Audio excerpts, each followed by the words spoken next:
The Vox Markets Podcast with Justin Waite. Nothing in this podcast is intended as investment advice, and the people in this podcast may hold positions in the stocks they talk about. Do not buy anything based solely on a tip or recommendation. Please do your own research. Welcome to the podcast on Thursday, the 18th of February, 2021. On the podcast today, John Meyer, mining analyst and partner at SP Angel, talks about Arc Minerals, Cornish Metals, Rambler Metals and Mining, Rainbow Rare Earths, Mkango Resources and BlueJay Mining. We also talk about, of course, EVs and the potential on this sort of resource sector there, the uplift, just the general massive trend towards the electrification of vehicles all around the world. Also in the podcast, I have two lists for you, top 5 most followed companies on Vox Markets in the last 24 hours, and the top 5 most read RNSs too. By the way, you can check out both these lists at voxmarkets.co.uk. You'll see also lots of other articles. There's one there, MGC Pharmaceuticals. It soars after signing a global distribution agreement. It is rocketing, fair play. It's up 65% right now. And this is off the back of quite a few rises recently. Also, Agronomics invests a further $2 million in Meetable. Angles Par sorting system shown to harvest circulating tumour cells. And also, don't forget, you can check out our COVID-19 index right there at voxmarkets.co.uk. Biggest rise today, fusion antibodies up 6%. Biggest faller, Gene Drive down 6.3% to 134. Check that out at voxmarkets.co.uk. Vox Markets is an online community of investors that runs a free mobile and desktop platform that allows you to track news and updates about any UK-listed company, offering RNS push notifications, detailed charts, pricing data, and much more. Find out more at voxmarkets.co.uk/app. And joining me on the podcast right now is John Meyer, mining analyst and partner at SP Angel. You all right, John? Yes, good, thank you. It's a buoyant market, isn't it? Yes, yeah, it's. We've not seen this for a long, long time. In fact, I'm not sure I've ever seen a market as strong as this in the mining sector before. Yeah. And I know it's crazy. And the thing is also, I know I'm on social media and stuff, and it's like crypto is going nuts, and cryptocurrencies, Bitcoin is going through the scene. And it's a little bit of a dangerous time, you know? It's a time where new investors get involved, thinking you can't lose money, and that's quite worrying sometimes, isn't it? When you get that, because you're buying at the top of the market when everyone is in. It's like my father. I've said this many a time. Asked me should he buy some Bitcoin about 3 weeks ago.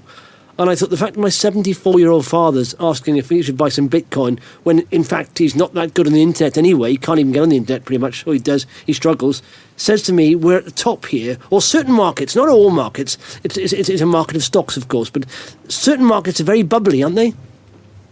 Well, there's a lot of money coming out of bonds into equities at the moment, which is great, because for many, many years, a lot of money was going into bonds, and a lot of bonds sell themselves as safe investments, whereas actually there's junk bonds and stuff like that are often very not safe. And as we discovered in the subprime crisis, securitized lending was not safe either when it came to mortgage products. So I think the fact that, it's been long overdue for money to go from bonds back into equities. Bond yields are so low. Government, interest rates are likely to stay down for a long, long time because of the huge debt racked up by the coronavirus crisis. Governments can't raise taxes that easily. Well, they can, but they'll kill the growth that they've been creating through the expenditure. So that there's little point in raising taxes too early. And I think too early is this year. Maybe we'll get tax rises sometime next year. Maybe, but killing the growth is killing the golden goose, and that's not good. So, I think for now, certainly in the mining sector, we are in growth. I have personally put all my spare available cash, plus a little bit more, into the space. I got nervous earlier on in the year when there was news of more cases of coronavirus in China, and I was worried that everything might close down again. But I have to say, I was too cautious. I was wrong, and I have just piled everything back into the market. Yeah, I think we'll have some dips and stuff, but Yeah, at the moment it's a bit bullish, but I do think we'll have some dips. But I genuinely think, like I said, there's no other option available at the moment. Well, look at the news this morning. Ford has announced it's going to spend $25 billion on going electric. That's $25 billion of capital.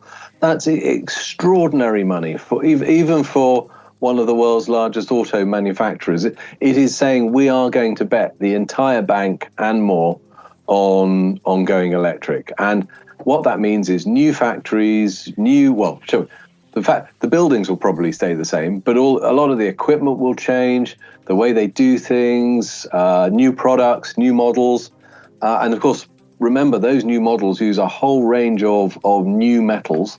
The cars are still going to be made out of steel. That steel will be galvanized with zinc, so all that stays the same. But the electric motors are different. I mean, Tesla found out after the first few years of making electric motors without permanent magnets, that actually you really need permanent magnets if you want to get the range and the energy efficiency out of your vehicle. So guess what? They're now doing permanent magnets, just like the Chinese are. So there's so much going on that affects metals demand. And we can see all this demand coming, but we just struggle to see who's going to supply it all. Yeah. Marvellous. Well, exactly. It's what's going to happen then? I mean, it's supply and demand, isn't it? Simple as that. Unless, as we said before, technology changes to the point where they find other alternatives as well.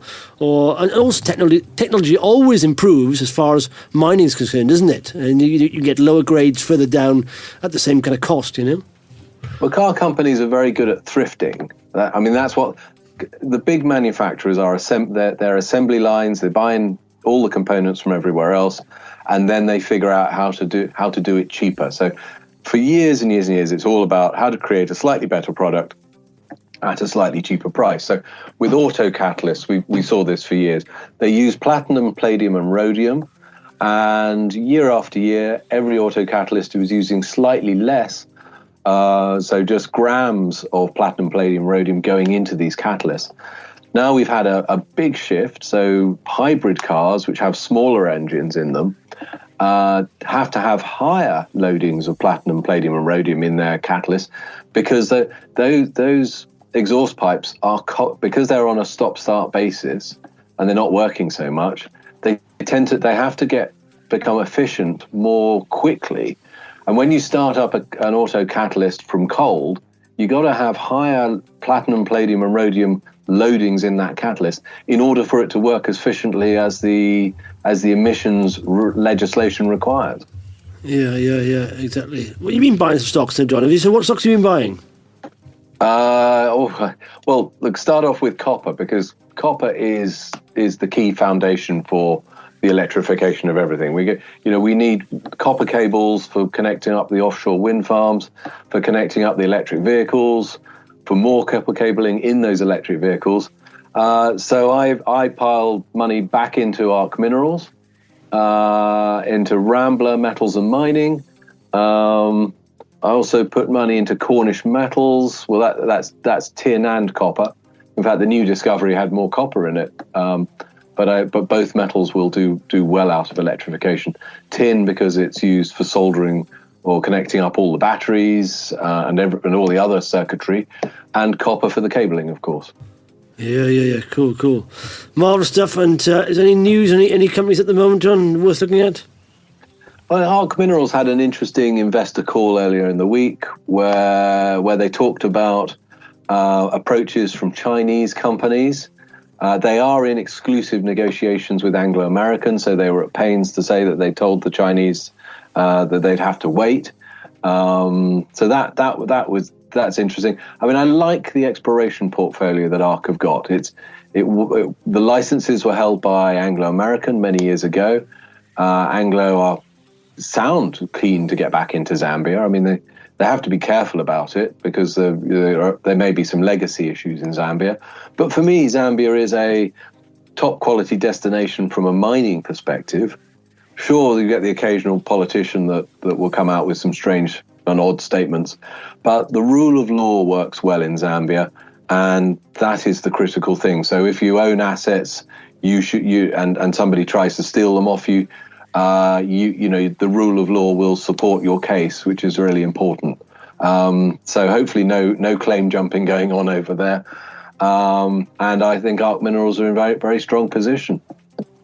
We know that they've got they're planning a new mine up at the Shazaya East discovery. So they've got a certain amount of oxide copper. They need to do metallurgical work on that to figure out just how they treat it.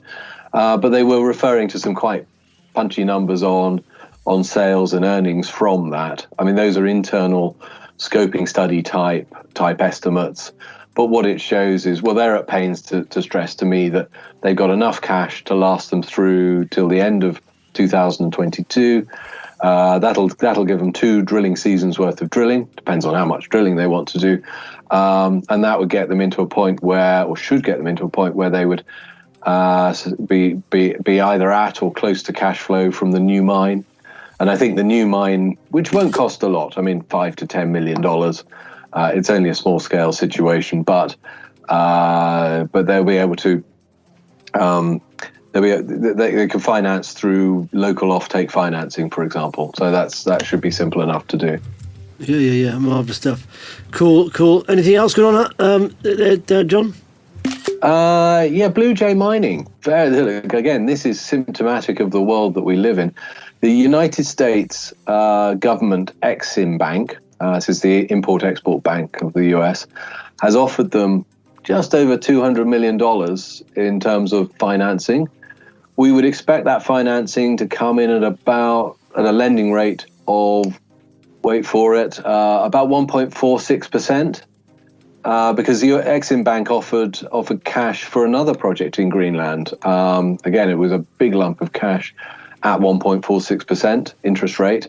That's not on top of LIBOR. That's just a flat rate, no arrangement fees, which is how the banks usually make a lot of money out of these things. And that's fantastic news because that's probably all or most of the capital costs that they need to build the Dundas project. So I'm very pleased. As a shareholder of BlueJay Mining, I'm very pleased about that. Yeah. No, you said you were a bit scared, and you sold some, and now you're back in. That's a funny thing, isn't it? Because it's all about psychology. When generally everyone's bullish, that's a worrying thing, isn't it? That's true. I mean, that's very true. And the market was very, very bullish in the beginning of the year. And I thought, well, gosh, there's going to be a lot of companies coming to the market to raise money, and that tends to suck the money out of the market. And then I just thought, well, no, the strength of what's going on at the moment is so strong, and there's so much money, I think, coming out of bonds into equities, and there's commodity prices continue to rise. I mean, iron ore prices are at $164, $165 a ton. It's unheard of. I mean, that's such a strong price. No wonder Rio Tinto, BHP, and all the others are going to be, all those big iron ore producers are going to be issuing bigger dividends. So you can see that reflected in the way those stocks have moved, and I think there's going to be further gains to be made across the board. So iron ore today, $167.8 a ton, and that's because of all the stimulus the Chinese are putting into their construction projects. So I saw a figure. I think the top 5 Chinese construction projects that are ongoing at the moment, I think it's $131 billion. Wow. I mean, it's an extraordinary amount of money. Yeah. And I suppose, and the thing is now, the odd thing, I suppose, when you get all economies that's been taken into a technical recession, they've had to stop work because of the pandemic. And we're all starting up again the same kind of time. Because often you get the global economy, all different economies working at different speeds. Some are in recession, some are slowing down, some are speeding up. But now, I suppose, when you all get them kicking up and growing at the same time, that's a heck of a force, isn't it? Yeah, I mean, it'd be extraordinary if the US is able to start spending the money on construction. And to be honest, it's not so easy in the West because everything has planning issues. The Chinese state had quite a number of projects all ready to go, And China is still in this huge phase of construction and getting things done. So it's really geared up for it. The US are usually pretty quick at getting things up and running and putting money to play in the economy. And it looks as if they're not just going to do one $1.9 trillion stimulus package, but in fact it's going to be two. So they're talking about two of these enormous stimulus packages to get things going. And as Janet Yellen said, they're going to go big. And when they say go big, they really mean it. It's like, everything in Texas is bigger than better than everywhere else. And this is how the Americans like to do things. Yeah, absolutely. Marvellous stuff. Cool. Anything else happening, John? There is also always stuff going on. What else is there? Empire Resources, more gold at their Eclipse gold mine. Yes. There's so much going on. I can't even think about what it is. Rainbow Rare Earths, doing very well. They came out with some data on the Palabora tailings project a week ago, confirming 0.5% rare earth oxide within the Palabora tailings. That's good. And the great thing is it confirms the chemical state of the rare earths in that tailings, which means the processing should be really cheap. So I think this is going to be a great project for them. And that's on top of the other project they have, has got the world's highest grade mine at Gakara in Burundi. So that looks really good. So, and the Americans are pretty flustered at the moment because China has now said that it's looking at restricting the supply of rare earths to US defense contractors. Now, the problem for America is that China controls most of the world's production and processing of rare earths. So any company outside of China that has rare earth deposits and has the capability of producing rare earth carbonates or even rare earth, further processed rare earth materials is going to be right at the top of the list of the US Defense Department's plans. And we think this will be very good. So, I mean, not just rainbow rare earths to look at, but Mkango as well, which has a good rare earths project ongoing in Malawi. Definitely worth looking at. So there's not a lot of companies in the space to invest in. And these two are, shall we say, outstanding in their field. Yeah. Well, do you know what? Like I said, I said a while back, I probably mentioned this to you, but I own two stocks, exposed to EV more than the tech side, more than the engineering side, but as TrackWise and Ilika. And I just said, I don't think there's any bigger trend than this that we've seen apart from the internet when that came around. Since I've been in the markets, messing around the markets, I've not seen any trend as big as the EV trend. Maybe crypto, but some would say that's not a real trend or don't believe in that. It was a bit of fairy dust. But a real sort of economic revolution is EV, isn't it? And I've got a Google's alert set up on EVs and batteries, and every day there's massive stories about development of EV. And this week, for example, like you mentioned, Ford and Jaguar Land Rover going by 2025, all electric. Ford are going by 2030, of course, a lot bigger, massive company, Ford, all electric. So it's huge, isn't it? It's a massive revolution, It's an enormous change. I mean, in 10, 15 years' time, you'll struggle to buy a car with a combustion engine in it. You'll probably be buying a hybrid. Or you might be, let's not write off combustion engines altogether because petrol engines have become so much more efficient. And so the pollution coming out of those engines is really very little now. And remember that oil is, or should we say, gasoline has a fantastic energy to weight ratio. Batteries don't compete with gasoline from a power per kilogram perspective. So, don't rule it out because I think gasoline vehicles are going to be around for a long time. And when it comes to big, heavy trucks and lorries, diesel is still the way to drive those things. And actually, they're so much cleaner than they ever were. Mm-hmm. Yeah. But the thing is, regulation is written in the law, isn't it? That's it now. You can't, you can't buy one, like you said, after that, after 25, 2030, whatever. It's going that way, isn't it? So it's all heading in one direction. Ride the wave. You're an investor. Get on the wave. And it's going to become very expensive, if not impossible, to drive certain types of vehicles into city centres. So that will really change things. If you need to drive into a city centre and on a regular basis, then the cost will be prohibitive, even if you're allowed to drive in there in future years. So you really need to start looking at electric vehicles. You need to start planning or thinking about it early. There's going to be so many people are going to need to have car charging facilities at home. So most of us do relatively short journeys. You get home, as soon as you get home, you put the car on the charger. It's all topped up, ready for the next morning. And actually, life will become more convenient. You won't even need to go to a petrol station anymore. Yeah. Marvellous stuff. Cheers, John. Anything else? Look, I think it's worth mentioning. We listed Cornish metals on the AIM market a week ago. In fact, they started trading on AIM on Monday. We were 3 times oversubscribed when we asked for the money, and that has been repeated. We raised money for Rambler metals as well. Again, 3 times oversubscribed on the placing. So that's another copper. Rambler produces copper and gold. I put my money where my mouth is on Rambler and on Cornish metals, and both of those companies, I think, have very strong futures ahead of them.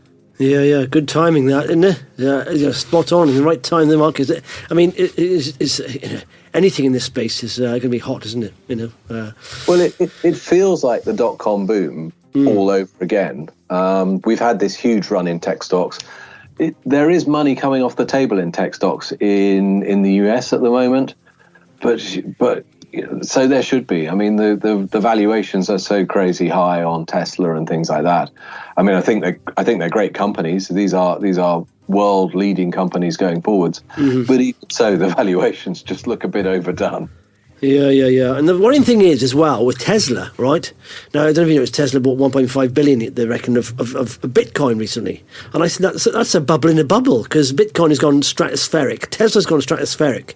If one of those collapses, it's going to bring the other one down a little bit, and maybe there'll be a contagion there across the market. So there is bubbles within the market, So, who knows? Who knows? So look at fear and greed. I always say this, always remind yourself, it's a market of stocks. Don't think of it as a stock market. It's a market. There's always opportunities, always undervalued plays there. There's always opportunities to make money in the market somewhere. We mustn't all just think, it's going nuts everywhere, because it's not. There are lots of companies that are overlooked, and all it needs is a bit of research and a bit of work, and you'll find them. Yes, look. There are companies that are growing now that are going to become leading businesses in the future. So there's a big change.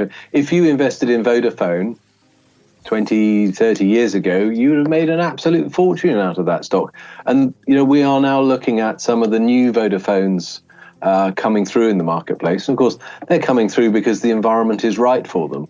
And that's great. And remember, markets climb a wall of worry.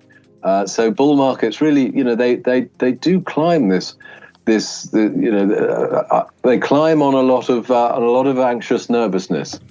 Yeah, really. Marvellous stuff. John, thanks for that, fella, and we'll speak you next weeky. Thank you, Justin. Okay, it's time for the top 5 most followed companies on Vox Markets in the last 24 hours. At 5, it's Fast Forward Innovations, up 21% to 14 pence. At 4, My Health Checked PLC, down 6% to 4 pence. At 3, Argo Blockchain, it's up again. Close to 4%, to 95, it's over £1 billion in value that now. Wow. At 2, Canaba Group, it's 40.74% is the fall there, just under 1%. And biggest riser, MGC Pharmaceuticals, up 66% to 7.9. MXC is the ticker there. Okay, let's have a look at the top 5 most read RNSs on the website here. Let's check it out. At 5, MGC Pharmaceuticals worldwide distribution agreement with Artemic Rescue. At 4, Greatland Gold, new licence application in the Patterson region. The Patterson region. I don't know why that made me laugh. Avacta Group in the Patterson region, mine. Phase 1 CTA for AVA 6000 approved by MIH. Well, can you put any more abbreviations in there? Or not abbreviations, what are they called? Letters. Well, they are abbreviations. At 2, Amiga Diagnostics. One of the guys sold it, didn't he? In NED, apparently. Direct shareholding. And number 1, Remote Monitor Systems update on commissioning and board changes. That's it for the podcast. Thanks for listening. Muchos appreciated. The Vox Markets Podcast with Justin Waite. Nothing in this podcast is intended as investment advice, and the people in this podcast may hold positions in the stocks they talk about. Do not buy anything based solely on a tip or recommendation. Please do your own research.